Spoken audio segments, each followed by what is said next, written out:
Hello and welcome to my channel. My name is Arun. First of all, space related topics మీద మీకున్న ఇంట్రెస్ట్కు thank you. చిన్నప్పటి నుంచి నాకు కూడా స్పేస్ రిలేటెడ్ టాపిక్స్ అంటే చాలా ఇంట్రెస్ట్. మా ఫాదర్ చిన్నప్పుడే నాతో ఇవన్నీ డిస్కస్ చేసేవాడు. లైబ్రరీ నుంచి బుక్స్ కూడా తెప్పించేవాడు.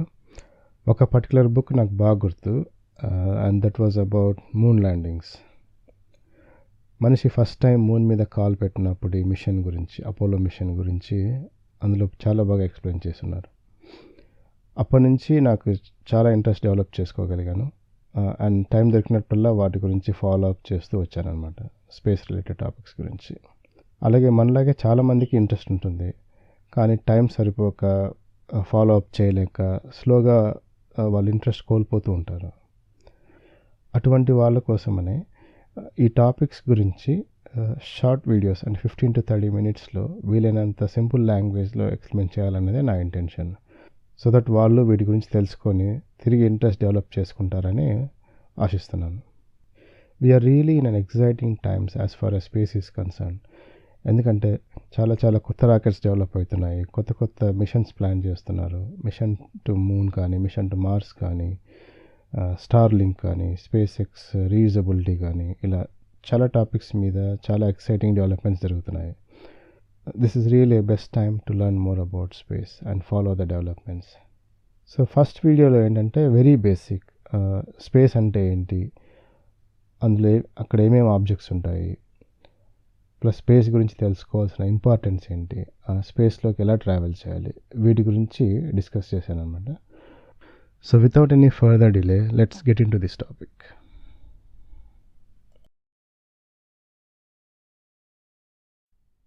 Okay, so the first topic that we're going to discuss is what is space? Space ante enti? So space is the region above Earth's atmosphere. Atmosphere ante మన చుట్టూ ఉండే గాలి. సో దాని పై భాగాన్ని space అంటారు అనమాట. కానీ అట్మాస్ఫియర్ ఖచ్చితంగా ఈ పర్టికులర్ ప్లేస్లో ఎండ్ అవుతుంది అని చెప్పడం కష్టం, because it's a mixture of gases. అది అర్త్ సర్ఫేస్ నుంచి స్టార్ట్ అయ్యి కంటిన్యూస్గా థౌజండ్స్ ఆఫ్ కిలోమీటర్స్ ఎక్స్పాండ్ అయి ఉంటుంది.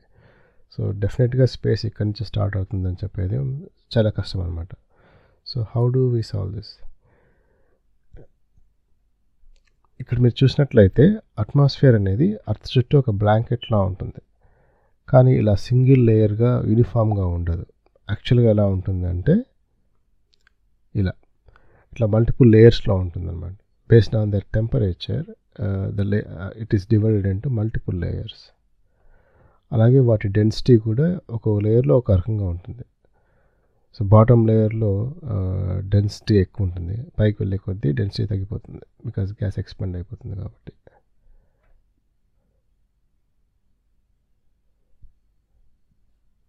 సో ఫస్ట్ లేయర్ వచ్చేసి ట్రోపోస్ఫియర్. సో మన చుట్టూ ఉండే మనమంతా ట్రోపోస్ఫియర్లోనే ఉంటాం.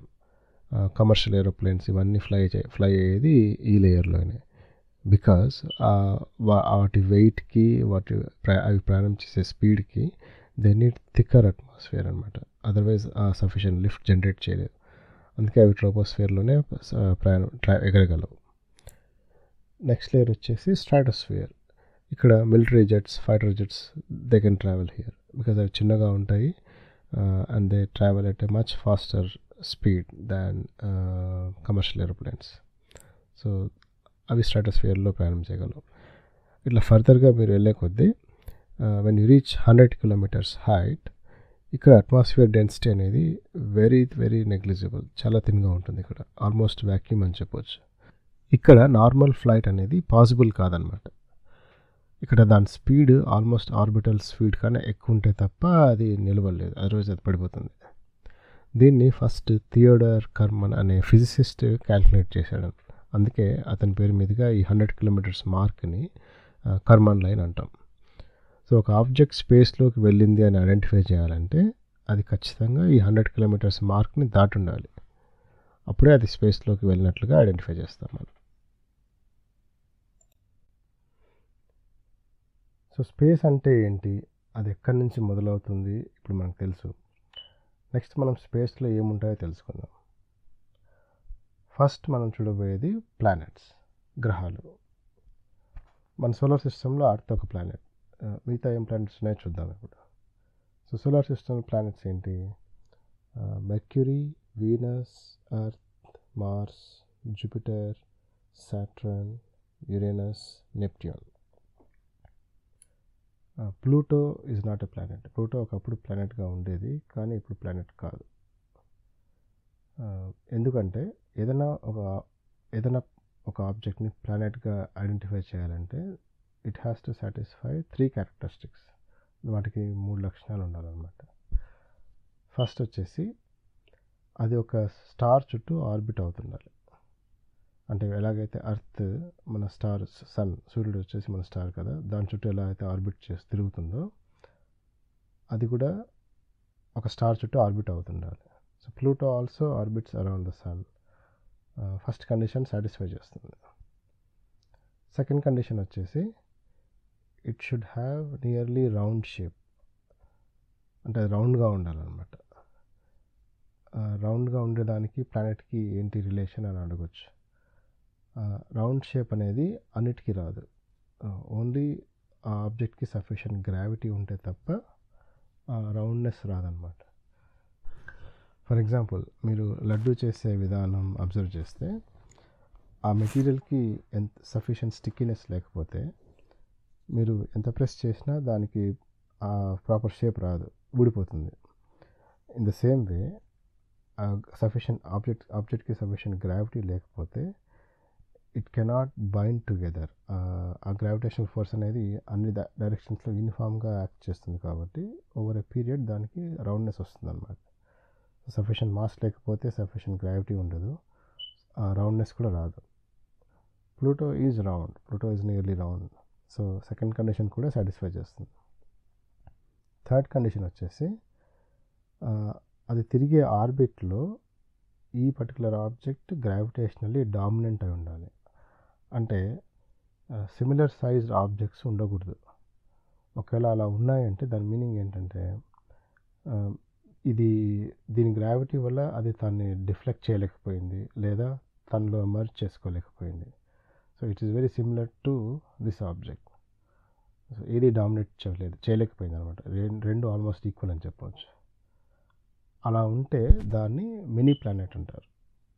ప్లూటో విషయంలో ప్లూటో ఆర్బిట్స్ సరౌండింగ్స్లో, నైబర్హుడ్లో there are many small objects like that, similar sized objects.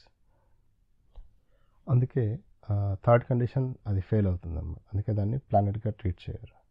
It's a dwarf planet. Or after planets next మనం డిస్కస్ చేయబోయేది శాటిలైట్స్. శాటిలైట్ అంటే ఏంటి? It's an object that rotates around another larger object. So శాటిలైట్స్లో 2 రకాలు ఉంటాయి, natural and artificial. Natural అంటే సహజంగా form అయిన శాటిలైట్స్. ఫర్ ఎగ్జాంపుల్, మూన్ వచ్చేసి ఒక న్యాచురల్ శాటిలైట్ అర్త్కి.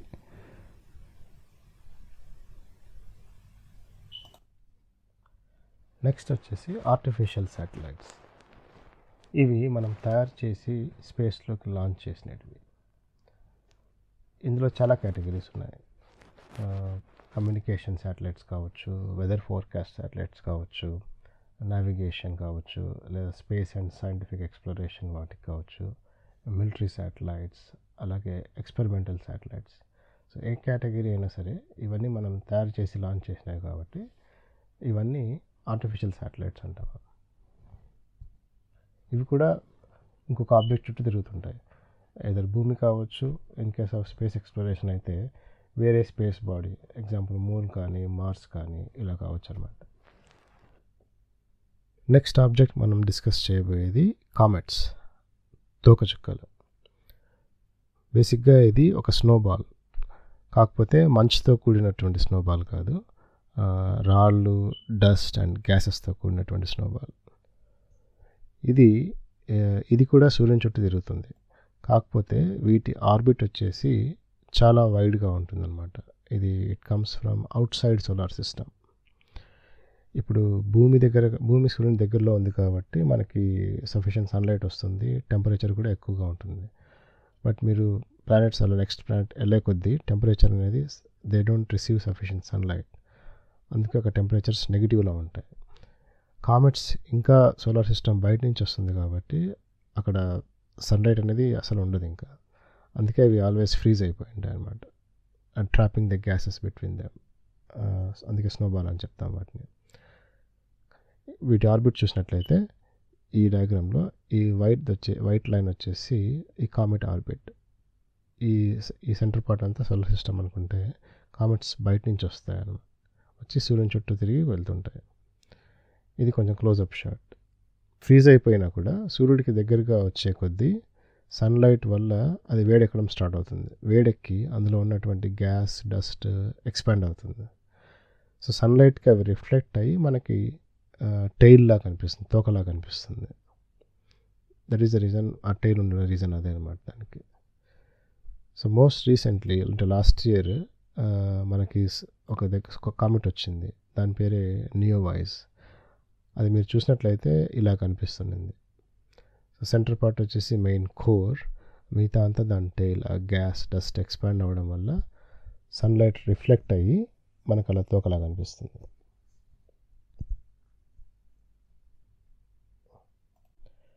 నెక్స్ట్ వచ్చేసి ఆస్ట్రాయిడ్స్, ఉల్కలు. These are small rocky objects that orbit around the sun. ఇవి కూడా చిన్న చిన్న రాకీ ఆబ్జెక్ట్సే, సూర్యుని చుట్టూ తిరుగుతాయి ఇవి కూడా. Majority of the asteroid orbits వచ్చేసి మార్స్కి, జూపిటర్కి మధ్యలో ఉంటాయి అన్నమాట. అందుకే ఆ రీజన్ని ఆస్ట్రాయిడ్ బెల్ట్ అంటారు. There is a chance that an asteroid can hit a planet. అర్త్ని లేదా మిగతా ఏ ప్లానెట్ని లోపల, అంటే ఆస్ట్రాయిడ్ బెల్ట్కి యూతల పక్క ఉన్న ప్లానెట్స్ని ఢీకొట్టే ఛాన్స్ ఉంది. 65 మిలియన్ ఇయర్స్ అగో ఒక ఆస్ట్రాయిడ్ అర్త్ని ఢీకొట్టడం వల్లే అప్పట్లో డైనోసార్స్ అంతరించిపోయాయి. నెక్స్ట్ వచ్చేసి స్టార్స్ అండ్ కాన్స్టలేషన్స్, చుక్కలు అండ్ రాశులు. సో మన సోలార్ సిస్టంలో మనకున్న స్టార్ వచ్చేసి సన్. అలాగే మీరు నైట్ స్కైలో అబ్జర్వ్ చేస్తే మీకు చాలా స్టార్స్ కనిపిస్తాయి. ప్రతి ఒక్క స్టార్ ఒక సన్ లాంటిది అన్నమాట. కాకపోతే అవి దూరం ఉండడం వల్ల చిన్నగా కనిపిస్తున్నాయి. సో కాన్స్టలేషన్ అంటే group of stars farming A familiar pattern. అంటే ఒక గ్రూప్ ఆఫ్ స్టార్స్ మనకి ఒక తెలిసినటువంటి షేప్లో ఉంటే దాటిని కాన్స్టలేషన్ అంటాం. ఫర్ ఎగ్జాంపుల్ లియో కాన్స్టలేషన్ తీసుకుంటే అది సింహం, లయన్ షేప్లో ఉంటుంది. అందుకే దానికి ఆ పేరు వచ్చింది. సో కాన్స్టలేషన్ వల్ల లాభం ఏంటి అంటే అర్త్ తన చుట్టూ తను తిరగడమే కాకుండా సూర్యుని చుట్టూ కూడా తిరుగుతుంది. సో ఎవ్రీ మంత్ అది ఒక్కొక్క కాన్స్టలేషన్లో కనిపిస్తుంది మనకి. ముఖ్యంగా ఫర్ ఎగ్జాంపుల్ ఇక్కడ మనకి అక్వేరియస్ కనిపిస్తుంది అనుకోండి. నెక్స్ట్ మంత్ మనకి మెయిన్గా కనిపించేది పైసెస్. అలా టైం చేంజ్ అయ్యే కొద్దీ డిఫరెంట్ కాన్స్టలేషన్స్ మనకు కనిపిస్తూ ఉంటాయి. So this can be use to track time. So టైంని ట్రాక్ చేయడానికి ఇది యూజ్ చేసేవాళ్ళు ఒకప్పుడు. అదే కాకుండా ప్రెడిక్షన్ అనమాట. ఒక 1-2 ఇయర్స్ దీన్ని అబ్జర్వ్ చేస్తే ఆటోమేటిక్గా నెక్స్ట్ ఏం వస్తుందో మనం చెప్పేయచ్చు. సో అకార్డింగ్లీ వాళ్ళు క్రాప్స్ ప్లాన్ చేయడం కానీ, సీజన్స్ని ఐడెంటిఫై చేయడం కానీ, ఇలా ప్రెడిక్షన్ కోసం యూజ్ చేయొచ్చు అనమాట. So these are basically space markers అని చెప్పవచ్చు. ఈ పర్టికులర్ టైంలో ఈ మార్క్ వచ్చింది అంటే మనం ఈ సీజన్లో ఉన్నామని, లేదా నెక్స్ట్ ఇది రాబోతుంది, విచ్ ఈజ్ వెరీ వాల్యుబుల్ అప్పట్లో. సో కాన్స్టలేషన్స్ ఆ విధంగా చాలా ఉపయోగపడతాయి. నెక్స్ట్ వచ్చేసి గ్యాలక్సీ. గ్యాలక్సీ అంటే it's a collection of billions of stars, gas and dust. అంటే గ్యాసెస్, డస్ట్ మరియు కోటాను కోట్ల సోలార్ సిస్టమ్స్ అండ్ స్టార్స్ కలిస్తే వచ్చేది గ్యాలక్సీ. ఇప్పుడు అర్త్ వచ్చేసి మన సోలార్ సిస్టంలో ఉంది. మన సోలార్ సిస్టంలో మనకున్న స్టార్ వచ్చేసి సన్. అలాగే ప్రతి స్టార్కి ప్లానెట్స్ ఉండొచ్చు, ఉండకపోవచ్చు. ఇటువంటి స్టార్స్ కొన్ని కోటాను కోట్లు కలిస్తే ఫామ్ అయ్యేదే ఒక గ్యాలక్సీ. మన సోలార్ సిస్టమ్ వచ్చేసి, మన సన్ వచ్చేసి మిల్కీ వే గ్యాలక్సీలో ఉన్నాడనమాట. అది ఈ లెఫ్ట్ సైడ్ కనిపించే డయాగ్రామ్. సో మిల్కీ వేని మీరు నైట్ టైం మీరు ఫోటో తీయవచ్చు. మీరు లైట్ పొల్యూషన్ తక్కువ ఉన్నటువంటి ప్లేస్కి వెళ్ళి లాంగ్ ఎక్స్పోజర్ ఫోటో తీస్తే ఇలా కనిపిస్తుంది. ఇందులో కనిపించే ప్రతి స్పాట్ ఒక సన్. ఆ బ్రైట్ స్పాట్స్లో చాలా స్టార్స్ ఉండి ఉండొచ్చు. బట్ బేసిక్గా కోటాను కోట్ల స్టార్స్ ఉంటాయి ఒక గ్యాలక్సీలో. రైట్ సైడ్ మీకు ఇంకో గ్యాలక్సీ కనిపిస్తుంది, టెలిస్కోప్తో తీసిన ఫోటో. ఇందులో సెంటర్లో కోర్, గ్యాలక్సీ కోర్, మిగతా గ్యాసెస్ అంతా, గ్రే ఏరియా అంతా గ్యాసెస్ అన్నమాట. But every dot is a star. ఇక్కడ ఒకటి కావచ్చు, గ్రూప్ ఆఫ్ స్టార్స్ కావచ్చు. So that's a Galaxy. Next వచ్చేసి నెబ్యులా. సో నెబ్యులా అంటే ఇక్కడ ఇదొక giant cloud of dust and gas అనమాట. ఇందులో కొత్త కొత్త స్టార్స్ ఫామ్ అవుతాయి. ఈ డయాగ్రామ్లో మీరు చూసినట్లయితే ఇక్కడ రైట్ సైడ్ ఉన్నది ఇది ఒరాయన్స్ కాన్స్టలేషన్.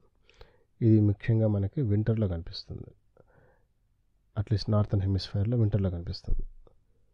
ఇది ఒక వేటగాడి షేప్లో, హంటర్ షేప్లో ఉంటుంది. ఇది బేసిక్గా అతని బెల్ట్, ఇవి హ్యాండ్స్, ఇది క్రాస్ బో, ఇది బౌ, ఇది లెగ్ రీజన్ అనమాట.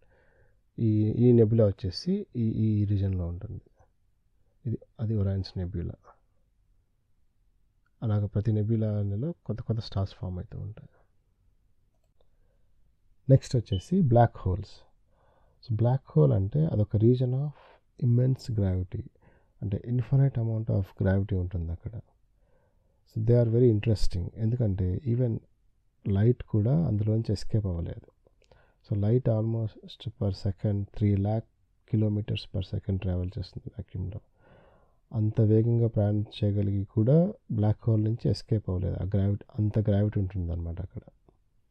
అందుకే అందులో ఏముంటుంది అనేది మనకి తెలియదు, వాటి గురించి పెద్దగా తెలియదు. సో సైంటిస్ట్ బ్లాక్ హోల్ వల్ల దాని చుట్టూ జరిగే ఎఫెక్ట్స్ని స్టడీ చేసి వాటి గురించి తెలుసుకోనికి ట్రై చేస్తారు. సో ఇప్పటిదాకా మనకి స్పేస్లో ఏమేమి ఆబ్జెక్ట్స్ ఉంటాయో వాటి గురించి తెలుసుకున్నాం. కాకపోతే వీటి వల్ల మనకి ఏంటి లాభం, అసలు స్పేస్ గురించి మనం చదవాల్సిన పని ఏంటి, వాటి గురించి తెలుసుకొని ఏం చేయాలి, దానివల్ల ఉపయోగాలు ఏంటి అనేది ఇప్పుడు చూద్దాం. So why is it important to study about space? So space గురించి తెలుసుకోవడం అంత అవసరమా, దానివల్ల లాభాలు ఏంటి అని అడగొచ్చు. మీరు ఎప్పుడైనా న్యూస్ ఆర్టికల్స్ చదివితే ఏదైనా స్పేస్ సంబంధించి ఆర్టికల్ వచ్చింది అంటే అందులో కామెంట్స్లో ముఖ్యంగా అడిగే క్వశ్చన్ వచ్చేసి, మనకి భూమి మీదే చాలా ప్రాబ్లమ్స్ ఉన్నాయి, తిరిగి మళ్ళీ స్పేస్ మీద మనీ ఖర్చు పెట్టి ముందు భూమి మీద ప్రాబ్లమ్ సాల్వ్ చేయకుండా స్పేస్ మీద మనీ ఖర్చు పెట్టడం అవసరమా అని చాలా కామన్ క్వశ్చన్ అది. సో నిజంగా దీని గురించి తెలుసుకోవడం అవసరమా అంటే ఖచ్చితంగా దాని ఆన్సర్ ఎస్ అనే చెప్తాను. ఎందుకంటే హ్యూమన్స్ న్యాచురల్గా స్పేస్లో సర్వైవ్ కాలేరు. So we need to develop new technologies and equipment to survive in space. ఇలా డెవలప్ చేసిన టెక్నాలజీ స్పేస్లోనే కాదు, తిరిగి మనకి భూమి మీద కూడా మనం యూజ్ అవుతుంది అనమాట. ఇన్ఫ్యాక్ట్ అలా డెవలప్ చేసిన టెక్నాలజీస్ మనం చాలా వరకు మన భూమి మీద డే టు డే లైఫ్లో యూజ్ చేస్తున్నాం. అలా కామెంట్ చేసే వాళ్ళకు కూడా ఆ విషయం తెలియదు, బట్ వాళ్ళు యూజ్ చేస్తుంటారు, కానీ ఆ విషయం అది మెయిన్గా స్పేస్ కోసం డెవలప్ చేసిన టెక్నాలజీ అని తెలియదు. అందుకే దాని గురించి తెలుసుకోవడం అనేది చాలా ఇంపార్టెంట్. కొన్ని ఎగ్జాంపుల్స్ చూద్దాం. సో ఫస్ట్ వచ్చేసి శాటిలైట్స్ అనేవి లేకపోతే మీకు జీపీఎస్ అనేది పాసిబుల్ కాదు. మీరు ఒక పాయింట్ నుంచి ఒక పాయింట్కి వెళ్ళాలంటే గూగుల్ మ్యాప్స్లో లొకేషన్ సెట్ చేయడం, మీ లొకేషన్ షేర్ చేయడం అనేది ఇప్పుడు చాలా కామన్ అయిపోయింది. కానీ అది పనిచేయాలంటే జీపీఎస్ కావాలి. సో జీపీఎస్ యాక్చువల్గా పనిచేయాలంటే యూ నీడ్ 24 శాటిలైట్స్. అప్పుడే మీకు వరల్డ్లో మీ లొకేషన్ ఎక్కడున్నా సరే పిన్ పాయింట్ చేయొచ్చు. దానికి ఖచ్చితంగా అట్లీస్ట్ 24 శాటిలైట్స్ కావాలన్నమాట. ఇప్పుడు ఇండియాలో కూడా సపరేట్ జీపీఎస్ సిస్టమ్ డెవలప్ చేశారు, దాన్ని నావిక్ అంటారు. ఇది పనిచేయడం కోసం మీకు 7 శాటిలైట్స్ సరిపోతుంది. కాకపోతే ఇది వితిన్ ఇండియా సరౌండింగ్ ఏరియాస్లో మటుకే పనిచేస్తుంది, ఎందుకంటే దాని రేంజ్ అంతవరకే ఉందన్నమాట. అలాగే మీకు వరల్డ్ వైడ్ కవరేజ్ కావాలి అంటే యూ నీడ్ 24 శాటిలైట్స్. నెక్స్ట్ వచ్చేసి అక్యురేట్ వెదర్ ప్రెడిక్షన్. నిజంగా శాటిలైట్స్ లేకపోతే శాటిలైట్ ఇమేజెస్ ద్వారా మీరు వెదర్ ప్రెడిక్ట్ చేయలేరు. నెక్స్ట్ వచ్చేసి accurate weather prediction. Weather prediction అనేది చాలా ఇంపార్టెంట్, లేకపోతే ఎప్పుడు ఏ తుఫాన్ వస్తుంది, ఎక్కడ వర్షాలు పడుతున్నాయి, ఇలాంటివి ఇన్ఫర్మేషన్ మనకు తెలియదు అనమాట. సో ఇవన్నీ శాటిలైట్స్ ద్వారానే పాసిబుల్. నెక్స్ట్ వచ్చేసి సోలార్ సెల్స్. అంటే సన్లైట్ యూస్ చేసి పవర్ జనరేట్ చేయడం. ఇది స్పేస్ రీసెర్చ్లో డెవలప్ చేసిందే. ఎందుకంటే శాటిలైట్స్ పనిచేయాలంటే కూడా వాటికి పవర్ కావాలి. అవి కొన్ని సంవత్సరాలు పనిచేస్తాయి. సో అంతవరకు కావాల్సిన బ్యాటరీస్ తీసుకెళ్ళడం అనేది ఇంపాసిబుల్. అప్పుడు వాటి వెయిట్ చాలా ఎక్కువైపోతుంది and the launch cost also will be very very expensive. అందుకే అక్కడ ఉన్న ఫ్రీ పవర్ సోర్స్ ఏంటంటే సన్లైట్ యూస్ చేసి కరెంట్ జనరేట్ చేస్తాయి సోలార్ సెల్స్. ఫోటోవోల్టాయిక్ ఎఫెక్ట్ వల్ల సన్లైట్ని ఎలక్ట్రిసిటీగా కన్వర్ట్ చేస్తాయి అన్నమాట. So you just need to attach panels to the satellites and continuously మీకు ఫ్రీ పవర్ వచ్చేస్తుంది. అదే మనం భూమి మీద కూడా యూజ్ చేస్తాం. ఇలాగా సో మెనీ యూజెస్. ఇంకో ఎగ్జాంపుల్ వచ్చేసి అల్ట్రా వైలెట్ ఫిల్టర్స్. మీకు సన్ గ్లాసెస్లో కెమెరాస్లో యూవీ ఫిల్టర్స్ ఉంటాయన్నమాట. యూవీ ఫిల్టర్ అనేది కోటింగ్, ఆ గ్లాస్కి డిఫరెంట్ కోటింగ్ అప్లై చేస్తారు. అప్పుడు భూమి మీద ఉన్న అల్ట్రా వైలెట్ రేడియేషన్ మన కళ్ళకు తగలకుండా అది ఫిల్టర్ చేసేస్తుంది. ఇది ఒరిజినల్గా ఆస్ట్రోనాట్స్ హెల్మెట్స్ కోసం తయారు చేసింది. సో ఆ స్పేస్లో యూవీ రేడియేషన్ అనేది ఇంకా ఎక్కువ ఉంటుంది. సో వాళ్ళని ప్రొటెక్ట్ చేయడం కోసం ఆ డిఫరెంట్ కోటింగ్స్ అక్కడ డెవలప్ చేశారు. బట్ దాన్ని మనం ఇక్కడ యూజ్ చేస్తున్నాం. నెక్స్ట్ వచ్చేసి కెమెరాలో వాడే ఫోన్లో వాడే కెమెరా మాడ్యూల్స్. అంటే తక్కువ స్పేస్లో మీకు బెటర్ క్వాలిటీ ఇమేజెస్ తీయగలిగేది కావాలన్న ఐడియాతో అది స్పేస్లో క్రియేట్ చేశారు. But we are using it in phones. అలాగే మెడికల్ ఫీల్డ్లో క్యాట్ స్కాన్స్ ఇవన్నీ ఆ రీసెర్చ్లో డెవలప్ చేసినవే. ఇలాగే నెక్స్ట్ వచ్చేసి మెమరీ ఫోమ్. మీరు చాలా మ్యాట్రెస్లో మెమరీ ఫోమ్ టెక్నాలజీ అని చెప్తుంటారు. దీనివల్ల అది బాడీ షేప్కి తగినట్టుగా అడ్జస్ట్ అయిపోయి you get a comfortable sleep. అది ఒరిజినల్గా స్పేస్ క్రాఫ్ట్లో ఆస్ట్రోనాట్ సీట్స్ డిజైన్ చేయడం కోసం డెవలప్ చేసింది. సో దట్ ఎవరికైనా సరే సూట్ అయ్యే విధంగా అది సరిపోతుంది అనమాట. స్పెసిఫిక్గా ఒక మనిషికి లేకుండా డిఫరెంట్ ఆస్ట్రోనాట్స్కి అడ్జస్ట్ అయిపోతుంది వాళ్ళ బాడీ షేప్కి తగినట్టుగా. బట్ మనం దాన్ని ఇప్పుడు మ్యాట్రెస్లో వాడుతున్నాం. ఈవెన్ ఫుట్వేర్లో కూడా యూజ్ చేస్తారు. కొన్ని షూస్లు మన ఫీట్కి తగినట్టుగా అడ్జస్ట్ అయిపోయి, athletic shoes for example. So ఇలా they are so many things. ఇవన్నీ జస్ట్ కొన్ని ఎగ్జాంపుల్స్ వంటికే. ఇలా మనకు తెలియకుండా ఎన్నో మన డే టు డే లైఫ్స్లో దాని రిజల్ట్స్ మనం ఇక్కడ యూజ్ చేస్తున్నాం. So that's why it's very very important to learn more about space as much as possible. So another reason why it is important to study about space అంటే asteroids and comets. So 65 million years ago asteroid వచ్చేసి అర్త్ని ఢీకొట్టడం వల్ల అప్పట్లో dinosaurs అంతరించిపోయాయి. అంటే గతంలో ఇలా చాలాసార్లు జరిగింది. సో ఫ్యూచర్లో కూడా ఇది జరిగే ఛాన్స్ ఉందన్నమాట. సో మనం వాటిని మానిటర్ చేయలేకపోతే మనకు అది వచ్చేది కూడా తెలియదు కదా. సో స్పేస్ రీసెర్చ్ ద్వారా you can monitor asteroids and comets. వాటి ఆర్బిట్ని మానిటర్ చేసి ఒకవేళ అది మనల్ని ఢీకొట్టే ఛాన్స్ ఉంది అంటే then we can try to deflect them. So వాటిని తన ఆర్బిట్లోంచి డిఫ్లెక్ట్ చేసి అర్త్ని తప్పించేదానికి ప్రయత్నం చేయొచ్చు మనం. ఆ మానిటరింగ్ నాలెడ్జ్ అనేది స్పేస్ రీసెర్చ్ ద్వారానే పాసిబుల్. థర్డ్ మెయిన్ రీజన్ వచ్చేసి backup. So far earth population చూస్తే ఇప్పటికి 7.6 బిలియన్ అంటే 760 కోట్ల జనాభా ఉంది ఇప్పుడు. ఒకవేళ పొరపాటున జరిగి అర్త్లో మనుషులు సర్వే కాలేకపోయిన సిచ్యువేషన్ వస్తే, అంటే ఆస్ట్రాయిడ్ వచ్చి డాష్ కొట్టింది అనుకున్న ఎగ్జాంపుల్కి, అప్పుడు మనం అంతా ఎక్కడికి వెళ్తాం? So we don't have any backup. ఒక పక్క ప్లానెట్కి వెళ్ళాలన్నా, ఈవెన్ చంద్రుని మీదకి వెళ్ళి ఉండాలన్నా కూడా వీ నీడ్ స్పేస్ వెహికల్స్, ఇవన్నీ కావాలి కదా. సో స్పేస్ ప్రోగ్రామ్ ద్వారా, స్పేస్ రీసెర్చ్ ద్వారానే అవన్నీ మనం డెవలప్ చేసే ఛాన్స్ ఉందన్నమాట.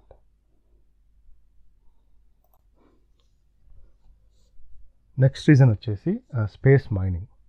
ఇప్పుడు అర్త్లో పాపులేషన్ పెరిగే కొద్దీ న్యాచురల్ రిసోర్సెస్ మీద బర్డెన్ అనేది చాలా పెరిగిపోతుంది.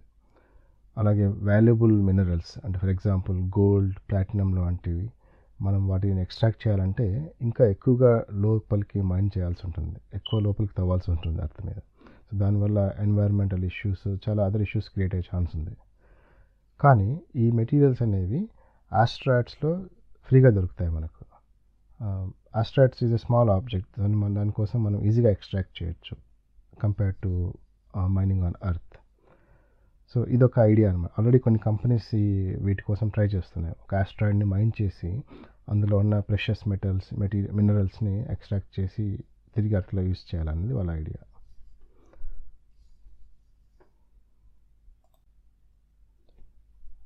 నెక్స్ట్ రీజన్ వచ్చేసి ఎక్స్ప్లోరేషన్, అంటే అన్వేషించడం. సో ఎక్స్ప్లోరేషన్ అనేది హ్యూమన్ నేచర్. చిన్నప్పటి నుంచి మనం కొత్త కొత్త ప్లేసెస్ ఎక్స్ప్లోర్ చేయడం ద్వారానే వాటి గురించి తెలుసుకుంటాము, నాలెడ్జ్ ఇంప్రూవ్ చేసుకుంటాం. అలాగే స్పేస్ రీసెర్చ్ ద్వారా అర్థే కాకుండా మిగతా ప్లానెట్స్ ఉన్నాయి మన సోలార్ సిస్టంలో, వాటి గురించి ఎక్స్ప్లోర్ చేయడం, వాటి గురించి తెలుసుకోవడం, దానివల్ల కొత్త టెక్నాలజీ డెవలప్ చేయడం అనేది జరుగుతుంది. ఎక్స్ప్లోరేషన్ ఈజ్ వెరీ ఇంపార్టెంట్ అనమాట ఆ విషయంలో. అది కాకుండా అండర్స్టాండ్ లైఫ్ బియాండ్ ఎర్త్. అంటే లైఫ్ అనేది సోలార్ సిస్టంలో చాలా ప్లానెట్స్ ఉన్నాయి, 8 ప్లానెట్స్ ఉన్నాయి. అందులో లైఫ్ ఉండేది ఓన్లీ ఎర్త్ మీద. మిగతా ప్లానెట్స్లో లైఫ్ ఉందా, లేదా ఎర్త్ మీద లైఫ్ ఇక్కడే స్టార్ట్ అయిందా, వేరే ప్లానెట్స్ నుంచి ఇక్కడికి వచ్చిందా, ఫ్యూచర్లో ఎలా ఉంటుంది, ఎర్త్ ఇలానే ఎన్ని రోజులు ఉంటుంది, ఇలాంటివన్నీ మనకి ఆన్సర్ చేయగలగాలి అంటే we need to explore hour surroundings. మన సరౌండింగ్ ప్లానెట్స్ని కూడా ఎక్స్ప్లోర్ చేసి వాటి గురించి అర్థం చేసుకుంటేనే మనం వాటిని ఆన్సర్ చేయగలం. ఓకే, సో స్పేస్ అంటే ఏంటి, అక్కడ ఏమున్నాయో తెలుసుకున్నాం. బట్ ఇప్పుడు స్పేస్లో ట్రావెల్ చేయడం ఎలా చూద్దాం. How to get there. ఇది చాలా చాలా చాలా difficult task and expensive also. ఎంత డిఫికల్ట్ అంటే ప్రపంచంలో కేవలం కొన్ని కంట్రీస్కి మాత్రమే ఈ టెక్నాలజీ ఉంది. And expensive also. అందుకే చాలా వరకు ఇవి గవర్నమెంట్ ఏజెన్సీసే ఉంటాయి. సో ఇండియా కేసులో అయితే ISRO, Indian Space Research Organisation. American కేసులో అయితే it's NASA, National Aeronautics and Space Administration. ఇవన్నీ గవర్నమెంట్ ఏజెన్సీస్. ఇప్పుడిప్పుడే కొత్తగా ప్రైవేట్ కంపెనీస్ కూడా వస్తున్నాయి. But majority of them are government agencies. So ఎందుకు ఇంత డిఫికల్ట్ అంటే the answer is simply earth's gravity. ఇప్పుడు గ్రావిటీ ఇప్పుడున్న దానికన్నా కాస్త తక్కువ నింది అంటే it will be very easy. అదే కాస్త ఎక్కువ నింటే it will be impossible. So present ఉన్నది ఇట్స్ బేర్లీ పాసిబుల్. అందుకే it's very difficult but possible. So మనందరికీ తెలుసు, ఒక వస్తువుని మనం గాల్లోకి విసిరేస్తే గ్రావిటీ వల్ల అది మళ్ళీ తిరిగి భూమి మీద పడిపోతుంది. సో అది పడిపోయేటప్పుడు ఫ్రీ ఫాల్లో ఉంటుంది. అప్పుడు దాని వెలాసిటీ ఎంత క్విక్గా చేంజ్ అవుతుంది, the rate of change of velocity, దాన్నే యాక్సిలరేషన్ డ్యూ టు గ్రావిటీ అంటారు. అది అర్త్ విషయంలో వచ్చేసి 9.8 మీటర్స్ పర్ సెకండ్. అంటే ప్రతి సెకండ్కి దాని velocity 9.8 metres per second change అయిపోతుంది అన్నమాట. సో ఈ టేబుల్లో చూపించినట్లు ఫస్ట్ సెకండ్కి 9.8 మీటర్స్ పర్ సెకండ్ ఉందనుకోండి, 2 సెకండ్స్ అయ్యేపటికి అది 19.6 మీటర్స్ పర్ సెకండ్తో ట్రావెల్ చేస్తుంటుంది. మీకు కిలోమీటర్స్ పర్ అవర్లో కూడా ఉంది ఇక్కడ. అదే 10 సెకండ్స్ అయ్యేపాటికి 98 మీటర్స్ పర్ సెకండ్, అంటే అప్రాక్సిమేట్గా 350 కిలోమీటర్స్ పర్ అవర్. 2 మినిట్స్ అయ్యేసరికి చూడండి 1176 metres per second, which is equal to 4200 kilometres per hour. అంటే అది అంత స్ట్రాంగ్గా గ్రావిటేషనల్ పుల్ ఉంటుంది. గ్రావిటేషనల్ పుల్ వల్ల దాని వెలాసిటీ అంత క్విక్గా పెరిగిపోతుంది అనమాట. ఇప్పుడు రాకెట్స్ అనేవి పైకి వెళ్ళాలి, భూమికి ఆపోజిట్ డైరెక్షన్లో వెళ్ళాలి. సో గ్రావిటీ ఇంత స్ట్రాంగ్గా పుల్ చేస్తున్న వాటిని అతిక్రమిస్తూ అవి ఎస్కేప్ అవ్వాలి అంటే the need to work harder. దానికి సఫిషియంట్ థ్రస్ట్ అనేది ఉండాలి, పైకి పుష్ చేసే థ్రస్ట్ కావాలన్నమాట. అంతసేపు ట్రావెల్ చేయగలగాలి. So it needs to carry lot of fuel to reach that escape velocity. గ్రావిటేషన్ని తప్పించుకొని పోయే వెలాసిటీ వచ్చేంత వరకు వాటికి పైకి పుష్ చేసే థ్రస్ట్ అనేది కావాలి దానికి. అందుకే అది చాలా difficult thing to achieve. Because earth escape velocity వచ్చేసి 11 కిలోమీటర్స్ పర్ సెకండ్. ఒక వస్తువుని 11 కిలోమీటర్స్ పర్ సెకండ్ వేగంతో మీకు పైకి విసిరేస్తే అప్పుడు అది గ్రావిటీని తప్పించుకొని స్పేస్లోకి వెళ్ళిపోతుంది. బట్ ఆబ్వియస్లీ రాకెట్ అనేది చిన్న వస్తువు కాదు, చాలా ఎక్విప్మెంట్ అంతా పైకి తీసుకెళ్ళాలి అంటే it needs to have lot of additional thrust. అందుకే ఎవ్రీ కిలోగ్రామ్ అనేది చాలా ఇంపార్టెంట్. అక్కడ 1 కేజీ పెరిగింది అంటే దాన్ని క్యారీ చేయడానికి అడిషనల్ ఫ్యూయల్ కావాలి, ఆ ఫ్యూయల్ని కూడా క్యారీ చేయడానికి ఇంకా అడిషనల్ ఫ్యూయల్ కావాలి. మొత్తం ఓవరాల్ వెయిట్ అనేది చాలా ఇంపార్టెంట్ అక్కడ. So that's why it's very very difficult and expensive to travel to space. ఇప్పుడు రాకెట్ కంప్లీట్గా స్పేస్లోకి వెళ్ళాలంటే అది కంటిన్యూస్గా గ్రావిటేషనల్ పుల్తో ఫైట్ చేస్తూ ఉండాలి. అదర్వైజ్ అది కింద పడిపోతుంది. అంటే అది పైకి వెళ్ళడానికి కావాల్సినటువంటి ఫోర్స్, అప్వర్డ్ ఫోర్స్, దాన్ని థ్రస్ట్ అంటారు. అది గ్రావిటేషనల్ పుల్ కన్నా ఎప్పుడూ ఎక్కువే ఉండాలి. అప్పుడే గ్రాడ్యువల్గా అది పైకి వెళ్ళిపోయి చివరిగా స్పేస్లోకి ఎంటర్ అవుతుంది. అలా రాకెట్స్ డిజైన్ చేయడం అనేది చాలా చాలా డిఫికల్ట్ అండ్ ఎక్స్పెన్సివ్ టాస్క్. అది అందుకే అందరికీ సాధ్యం కాదు. అందుకే దాన్ని రాకెట్ సైన్స్ అంటారు. తెలుగులో బ్రహ్మ విద్య అన్నట్లుగా రాకెట్ సైన్స్ అంటే ఏదైనా వెరీ వెరీ డిఫికల్ట్ టాస్క్ని రాకెట్ సైన్స్తో కంపేర్ చేస్తామన్నమాట, which is not an easy thing. Okay, so we have reach the end of this video. So in summary, ఈ వీడియోలో మీకు స్పేస్ అంటే ఏంటి, అక్కడ ఏమేమి ఉంటాయో చూసాం. అంటే ప్లానెట్స్, ఆస్ట్రాయిడ్స్, కామెట్స్, శాటిలైట్స్, వీటి గురించి మనకు ఒక బ్రీఫ్ ఐడియా ఉంది ఇప్పుడు. అలాగే స్పేస్ గురించి తెలుసుకోవాల్సిన అవసరం ఏంటి, వాటి వల్ల ఏం ఉపయోగాలు ఉన్నాయి అనేది అది కూడా చూసాం మనం. చివరిగా స్పేస్ యాక్సెస్ చేయడం ఎంత డిఫికల్ట్ అనేది బ్రీఫ్గా టచ్ చేసాం. సో ముందు వీడియోస్లో మీకు రాకెట్స్ గురించి, వాటి డిజైన్ గురించి, స్పేస్లోకి రీచ్ అవ్వడానికి అవి ఎలా హెల్ప్ అవుతాయి, వీటి గురించి డీటెయిల్గా ఎక్స్ప్లోర్ చేస్తాం. So let's meet in the next video with another topic. Thank you for your time. Thank you. Bye.